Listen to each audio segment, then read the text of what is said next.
pihak kerajaan mentaklifkan saya sebagai pengarah Yayasan Amanah Tok Kenali. Ya, ini tempat kerja saya lah. Jadi nak ayatnya YTK, Yayasan Amanah Tok Kenali ni dilantik oleh pihak MAIK, Majlis Agama Islam Kelantan, sebagai amil zakat. Amil zakat harta. Dan saya difahamkan, saya dapat surat baru ni, selepas mereka buat pelantikan, bukan sekadar orang MAIK je kutip zakat, termasuk maknanya NGO, JLC kutip zakat juga. Jadi bertambah zakat di MAIK. Ya? Makin bertambah banyak. Kita pun hari ni ada kaunter zakat MAIK sana. Siapa-siapa nak bayar zakat untuk hari Jumaat ni, boleh direct ke kaunter zakat bergerak MAIK. Saya ngepeng ni. Bukan hari Jumaat, kata tak bawa piti hari ni, ada dah nak bagi zakat. Saya pelawar mari ke pejabat saya di depan Istana Kota Lama, dekat Syabak Point tingkat 1, pejabat Tok Kenali. Ya, kita boleh bayar zakat situ. Bukan zakat terah, zakat terah tak boleh. Zakat terah kena bayar ke amir dia. Zakat selain daripada zakat terah. Mana zakat pertanian, zakat apa dia ternakan, zakat mah perak, zakat wang simpanan, semua jenis zakat lah. Hak ada pada kita layak beri zakat, maka saya pelawar mari ke tempat kami. Sebab sedikit yang kita dapat dari segi keuntungan, dia akan bagi insentif kepada amil ini. Ya, insentif itu kita akan gunakan untuk masyarakat juga, beri kebajikan pada masyarakat, buat aktiviti tarbiyah, program-program yang kita anjurkan akan digunakan daripada duit hasil, maknanya insentif yang diberikan kepada YTK. Kita bayar pada MAIK sejumlah yang dibayar, kemudian MAIK akan bayar balik pada kita habuan amil kita ataupun insentif, kita kata duit itu kita akan gunakan untuk masyarakat juga. Jadi siapa-siapa yang berhajat silakanlah. Dan satu lagi, siapa-siapa juga yang berhajat nak bagi sumbangan kepada mana-mana sekolah pun, dia nak dapat apa? Pelepasan cukai. Kita boleh bagi surat pelepasan cukai melalui YTK.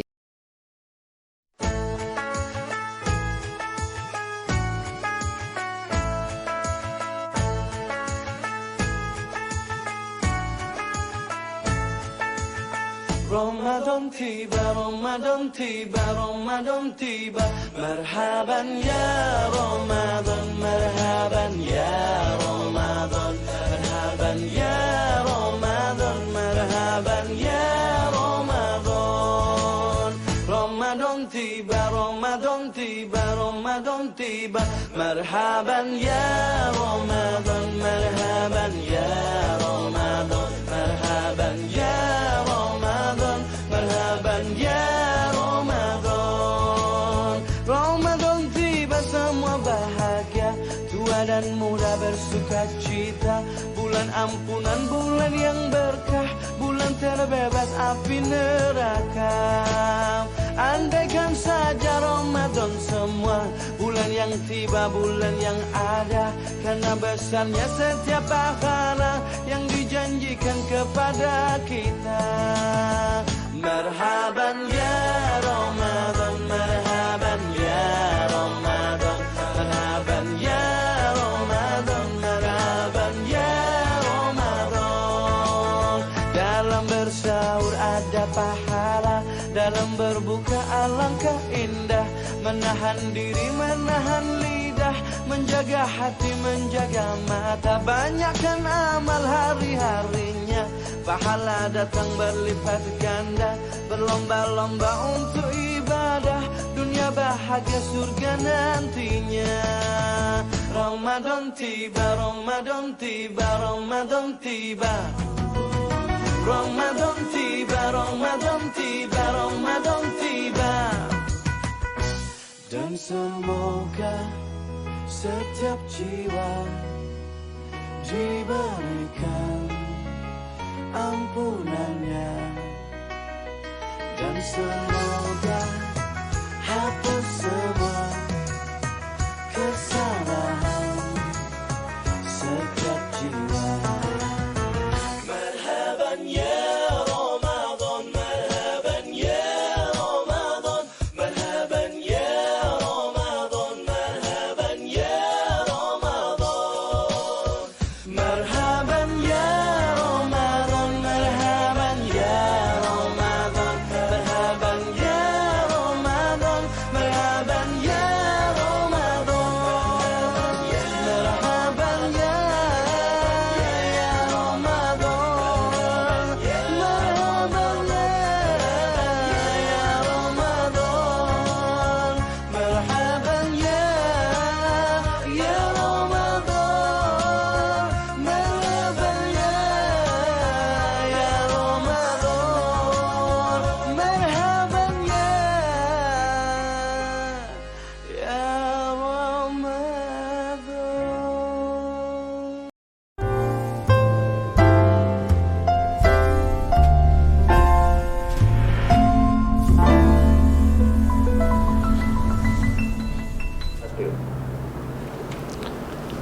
Assalamualaikum warahmatullahi wabarakatuh.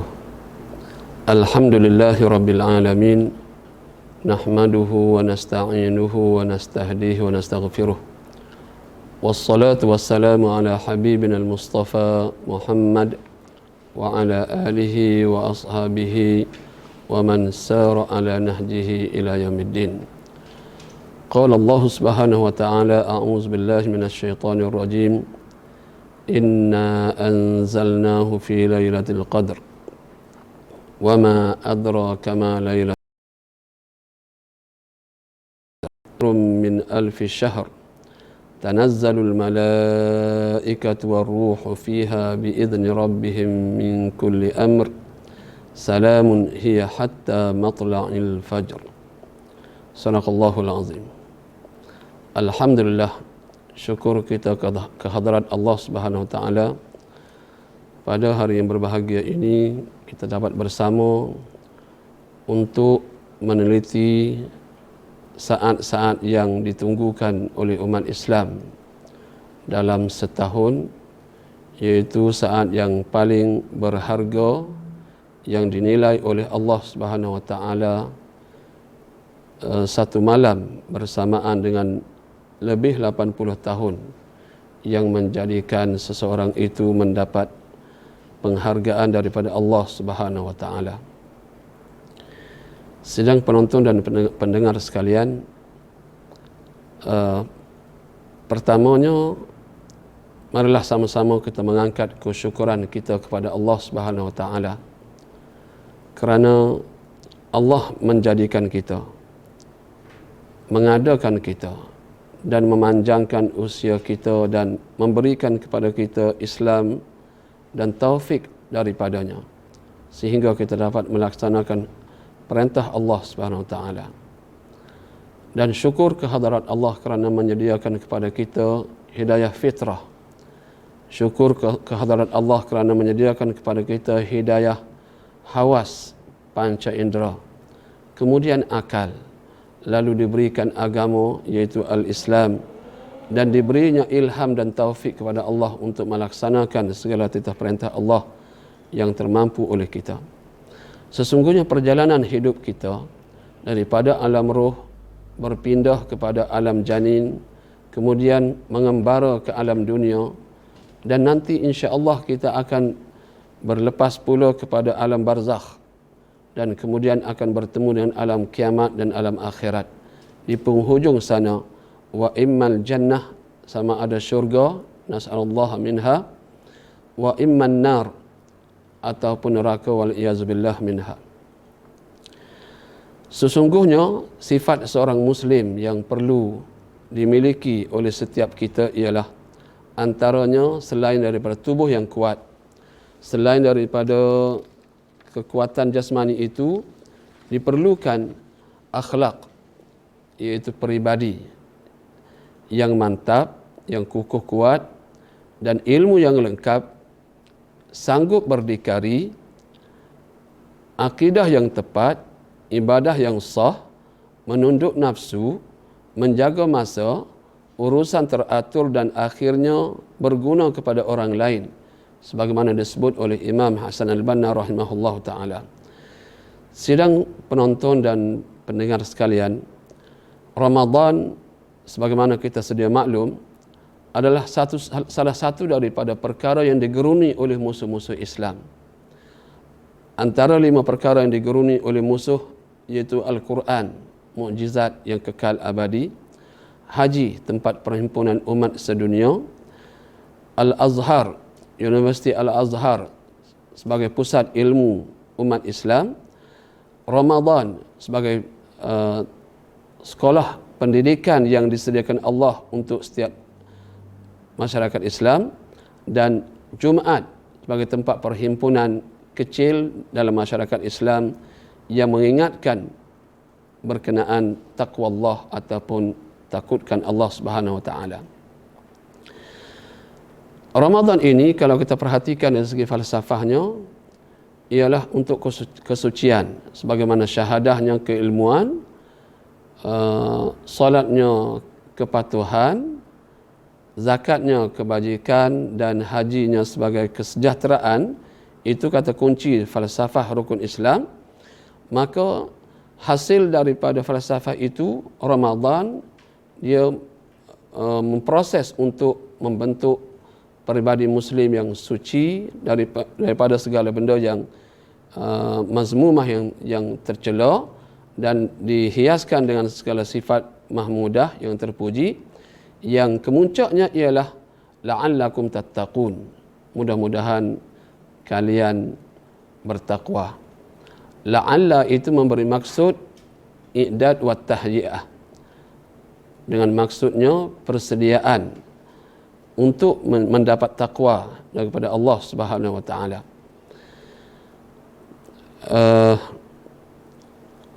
Dan Ramadan secara umumnya ia berpaksikan kepada kesucian yang dihidupkan oleh baginda Rasulullah sallallahu alaihi wasallam dengan memperbanyakkan daripada pelbagai jenis ibadat, memperbanyakkan padanya sedekah, kebajikan, membaca Quran, salat, zikir, iktikaf dan lain-lain. Itu yang disebut oleh Imam Ibn Al-Qayyim rahimahullah. Dan di dalam Ramadan inilah adanya malam yang disebut khair, lebih baik min alfi syahrin, daripada 1000 bulan. Inna anzalnahu fi lailatul qadr wa ma adraka ma lailatul qadr, lailatul qadri khairum min alfi syahr. Di dalam bulan Ramadan inilah yang dikatakan adanya satu malam yang lebih baik daripada lebih 80 tahun. Para ulama berbeza pendapat di dalam menentukan Lailatul Qadar ini. Perbezaan itu hasil daripada hadis baginda Rasulullah SAW yang pelbagai riwayat, dan bila kita sebut berkenaan dengan Lailatul Qadar, kita akan merasakan bahawa ia kemuliaan yang telah digazet oleh Allah Subhanahu wa taala dengan kelebihan berganda, lebih daripada hari-hari lain atau malam-malam lain. Dan kita perhatikan Lailatul Qadar itu, yang justru maksud Lailatul Qadar itu sendiri adalah ketetapan oleh Allah Subhanahu wa taala kepada para malaikat berkenaan tugas-tugas setahun, berkenaan rezeki, ajal dan juga peristiwa yang akan berlaku setahun itu ditetapkan oleh Allah Subhanahu wa taala, yang merupakan kemuliaan untuk mereka yang mendapatkan kelebihan Lailatul Qadar itu, yang mendapat kesempatan untuk berada di dalam malam Lailatul Qadar itu dengan beribadah kepada Allah Subhanahu wa taala. Para ulama berbeza pendapat berkenaan dengan masa yang ditetapkan, dan secara umumnya ia telah disembunyikan oleh Allah Subhanahu wa taala. Namun terdapat hadis-hadis yang menjuruskan kepada tempoh tertentu.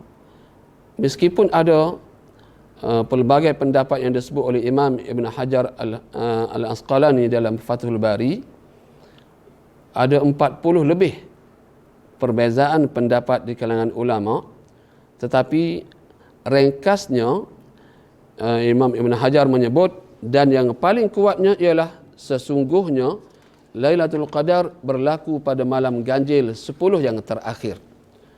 Dan ia, Lailatul Qadar itu berubah, berpindah randah sebagaimana difahami daripada hadis-hadis dalam bab ini. Dan paling diharapkan Lailatul Qadar itu berlaku pada malam-malam ganjil 10 yang akhir.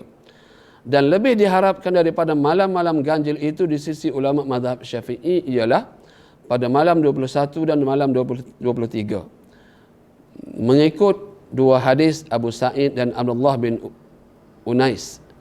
Dan di sisi majoriti ulama pula lebih diharapkan pada malam 27 Ramadan. Itu kata Imam Ibn Hajar Al-Asqalani di dalam Fathul Bari. Melihat kepada kenyataan Imam Ibn Hajar tersebut, dan majoriti ulama cenderung kepada 10 akhir Ramadan, maka sepatutnya kita mengambil kesempatan di masa 10 yang akhir ini lebih daripada pada masa-masa yang lain. Meskipun kita tidak menolak pendapat-pendapat yang mengatakan kemungkinan Lailatul Qadar ini berlaku pada satu malam dalam sepanjang tahun. Satu malam daripada setahun. Dan kita tidak menafikan pendapat yang mengatakan bahawa Lailatul Qadar ini boleh berlaku pada awal Ramadan dan pertengahan Ramadan, dengan perbezaan-perbezaan pendapat di kalangan ulama dalam mentafsirkan atau memutuskan maksud hadis-hadis Nabi sallallahu alaihi wasallam berkenaan dengan masa Lailatul Qadar itu. Dan kita mengambil keputusan untuk mengikuti pendapat di majoriti ulama, iaitu 10 yang akhir. Maka 10 yang akhir ini kita hendaklah bersedia untuk mencari ruang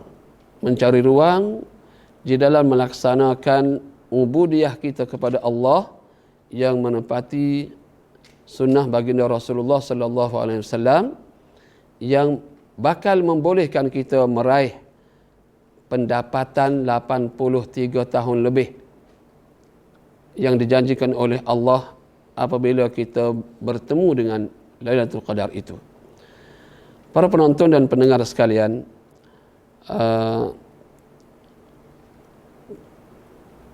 Lailatul Qadar ini terdapat tanda-tanda yang disebut oleh para ulama kita berdasar kepada hadis Nabi sallallahu alaihi wasallam yang disebut oleh Syekh Yusuf bin Ismail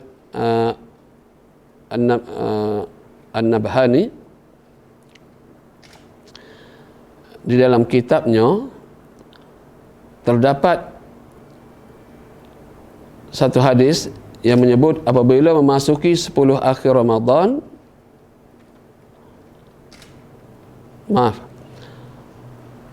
disebutnya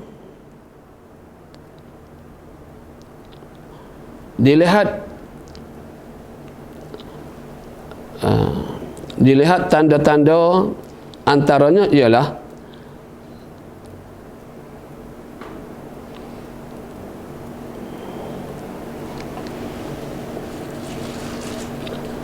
malam Lailatul Qadar itu suci bersihnya seolah-olah ada bulan memancar.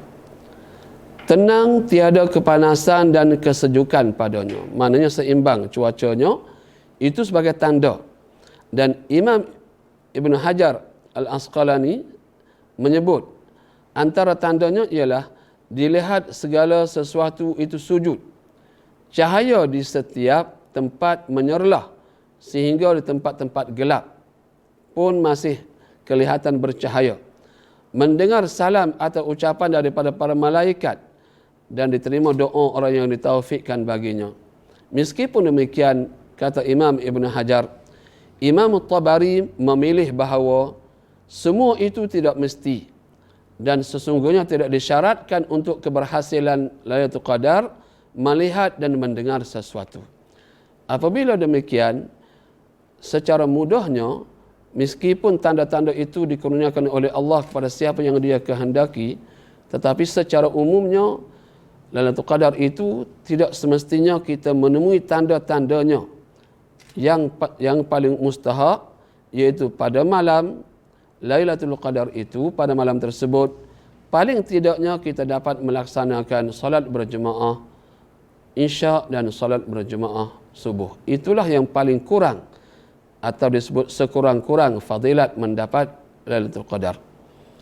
Sedang penonton dan pendengar yang dirahmati Allah sekalian, amalan sepanjang kita mencari, memburu Lailatul Qadar ini, amalannya tidak lebih daripada apa yang telah disarankan oleh baginda Rasulullah sallallahu alaihi wasallam apabila kita ingin memburu kelebihan Ramadan.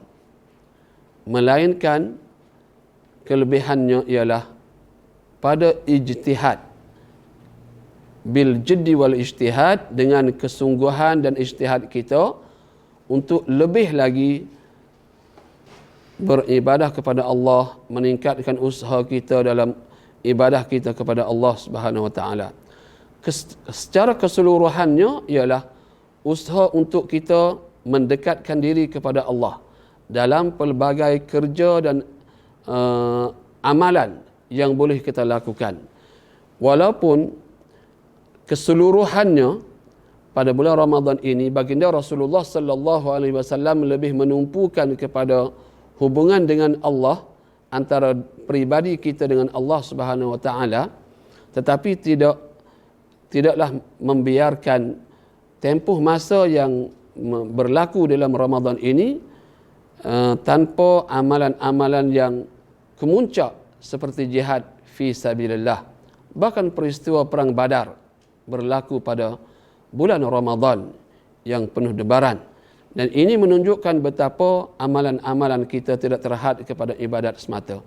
Namun baginda sallallahu alaihi wasallam disebut dalam hadis-hadis daripada Aisyah radhiyallahu taala anha, antara lain ialah baginda Rasulullah sallallahu alaihi wasallam apabila memasuki 10 akhir Ramadan, sebagai contoh, apabila memasuki 10 akhir Ramadan, baginda sallallahu alaihi wasallam mengikat kemas pakaiannya dengan maksud meninggalkan isteri atau dengan maksud bersungguh dalam bekerja, menghidupkan malamnya dan membangunkan keluarganya.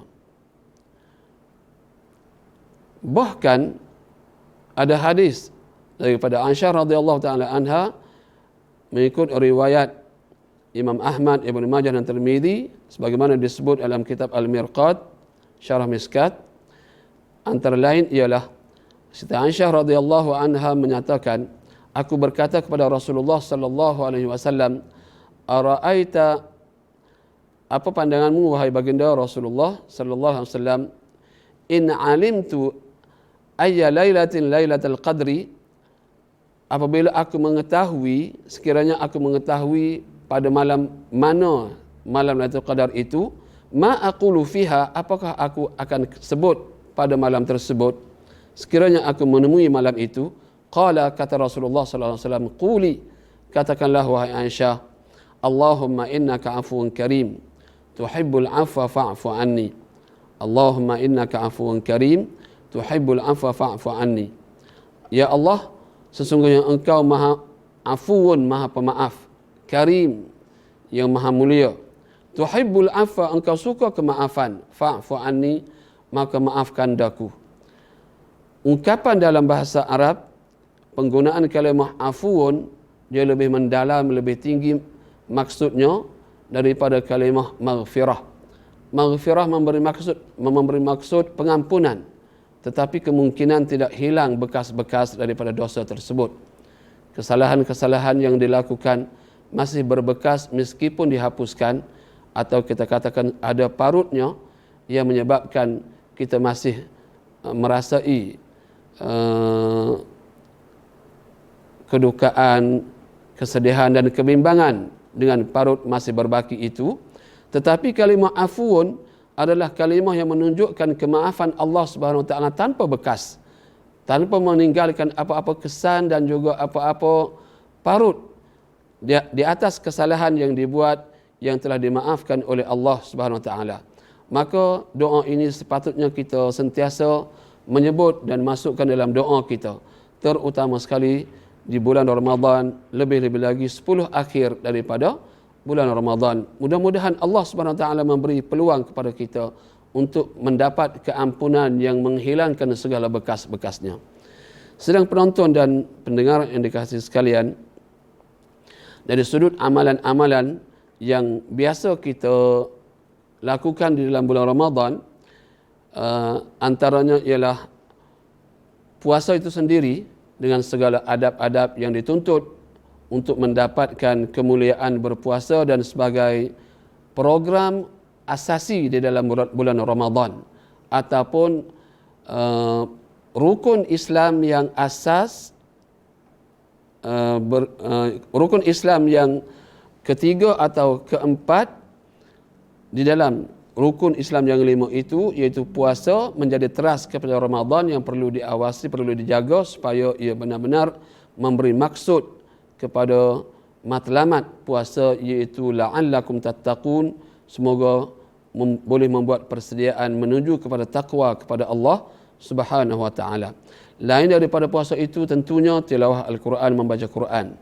Sama ada tilawah semata-mata tilawah ataupun tilawah dengan tadarus, dengan saling mendengar, saling membaca. Dan musim yang musim merebaknya wabak COVID-19 ini, mungkin kita tidak banyak peluang untuk bersama sahabat, bersama saudara se-Islam kita untuk saling tadarus, tetapi kita ada peluang untuk saling bertadarus bersama keluarga. Dan Quran ini kalau kita membaca sahaja pun sudah memberi kelebihan yang istimewa, apalagi kalau kita mentadaburnya. Dan juga amalan di bulan Ramadan termasuklah solat tarawih dan witir, dan ini antara agenda utama pada pada malam hari sebagai saat untuk qiyam. Dan inilah antara kelebihan Ramadan, siang harinya berpuasa, malamnya qiyam. Maka qiyam itu meskipun boleh dibuat dalam pelbagai bentuk amalan-amalan taqarrub kita kepada Allah, tetapi solatlah yang paling utama. Kalau keseluruhan rukun Islam itu terasnya berpaksi kepada syahadah dan amalannya berpaksi kepada solat, maka solat ini dibawa ke dalam amalan untuk mendekatkan diri kita kepada Allah di dalam bulan Ramadan, khususnya pada malam Lailatul Qadar yang diharapkan kita menemuinya. Tuan-puan dirahmati Allah sekalian,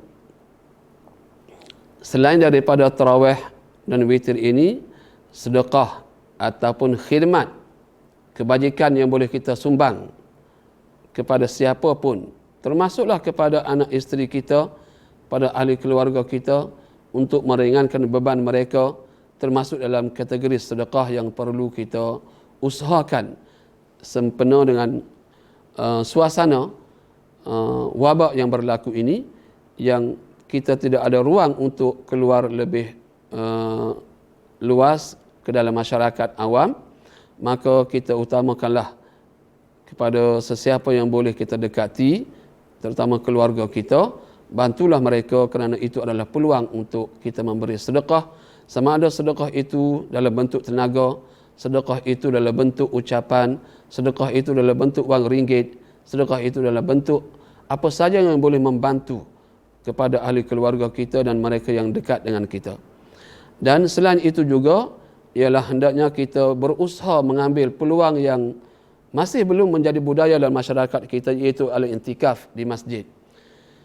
I'tikaf di masjid ini adalah suatu aktiviti yang paling utama di dalam meraih kelebihan Lailatul Qadar, tetapi belum menjadi budaya yang hidup dalam masyarakat kita. Baginda Rasulullah sallallahu alaihi wasallam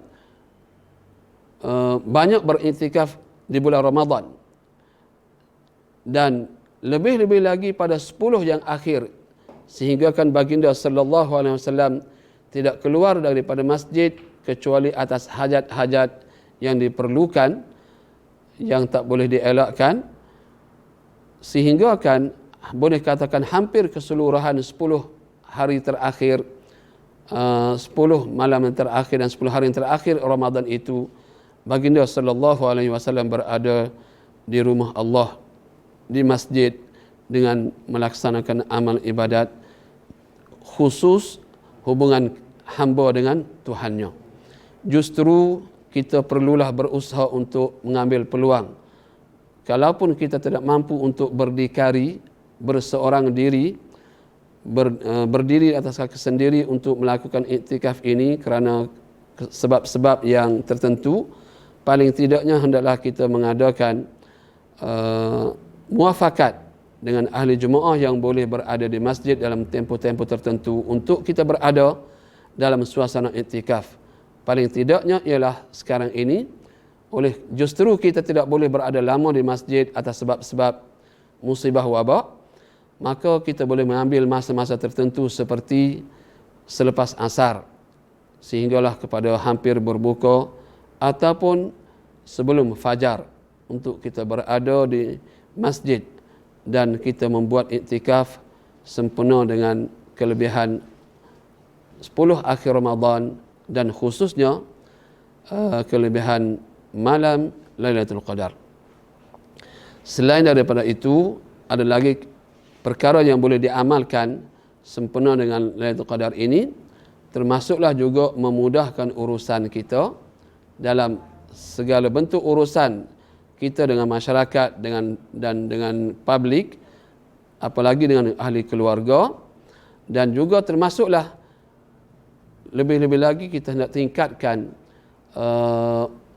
tingkatkan prestasi kerja kita. Kalau kita sebagai seorang pekerja yang terlibat berkait dengan orang lain, dan kalau kita sebagai pekerja yang kita bekerja sendiri yang tak terlibat dengan orang lain pun, hendaklah kita berusaha untuk meningkatkan kualiti kerja dan bersabar sepenuhnya dalam usaha kita tersebut untuk mendapat kelebihan Lailatul Qadar. Tuan-puan dirahmati Allah sekalian,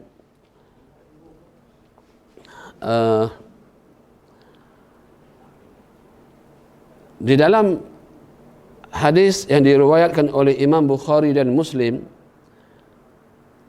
Sayyidah Aisyah radhiyallahu taala anha menyebut, apabila memasuki 10 akhir Ramadan, baginda sallallahu alaihi wasallam mengikat kemas kain pakaiannya dengan maksud meninggalkan isteri-isteri atau bersungguh dalam bekerja, menghidupkan malamnya dan membangunkan keluarganya.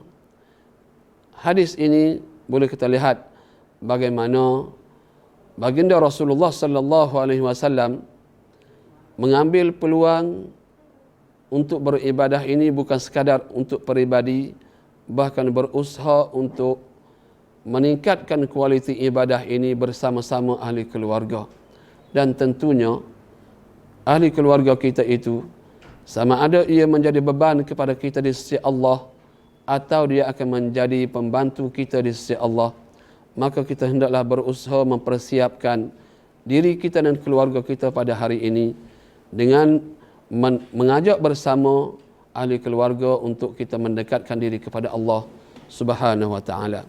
Dan akhir kalam, hendaklah kita sentiasa memperbanyakkan doa-doa dan zikir-zikir, terutamanya apa yang disebut oleh Sayyidah Aisyah radhiyallahu taala anha yang diajarkan oleh baginda Rasulullah sallallahu alaihi wasallam apabila bertemu dengan malam Lailatul Qadar, supaya memperbanyakkan bacaan Allahumma innaka afuwun karim tuhibbul afwa fa'fu anni, Allahumma innaka afuwun karim tuhibbul afwa fa'fu anni, Allahumma innaka afuwun karim tuhibbul afwa fa'fu anni.